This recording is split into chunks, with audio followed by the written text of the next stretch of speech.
Hi there folks, it's Matt Hayson with this week's Market Wrap, and plenty going on impacting property this week, that is for sure. Let's look at last Saturday's auction clearance rate here in Sydney, 80%, but the interesting thing was 11% more property went under the hammer last Saturday. Now that was one of the big questions about the strength of this property market, is how will it perform when listing volumes increase, and it looks as though last Saturday it passed with flying colours. We also know that property values here in Sydney have increased by around 2% for the month of August, and that's forced many market commentators to suggest that this Sydney property market is now supercharged. And when we see a supercharged or boom time type conditions, we start to see more things happening, like buyers complaining about agents underquoting when a property is going to auction. Now in our view, there are two sides to this story. On one side, this market has accelerated beyond everybody's expectation, and sellers and agents are just finding it a little bit difficult where to price a fair number on an auction campaign, and that's all fair enough. But then on the flip side, there are a number of agents that are absolutely underquoting. There is no doubt about it. The evidence is irrefutable, and what they're seeing right now is there is a competitive and confident buyer pool, and they're looking to price a property low, engage as many buyers as possible, and when they do get to the auction, they're going to see in excess of 10, if not 20 registered buyers bidding competitively, and that property price will sell well and truly above the initial guide.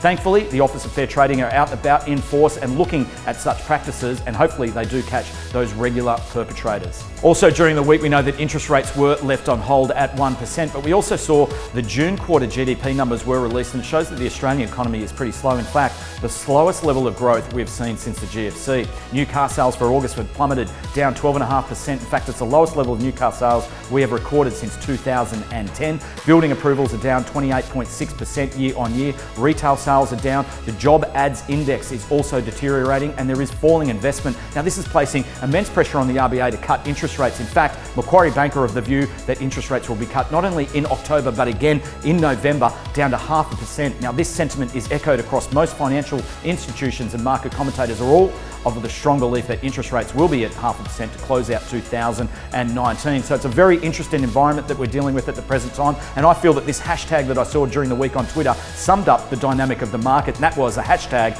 global recession, housing boom. And that leads us into this weekend, folks. We've got some amazing properties open for inspection as we move deeper into spring, and property is a hot commodity, and our entire team looks forward to seeing you out and about. Thanks so much for watching. See you all next week.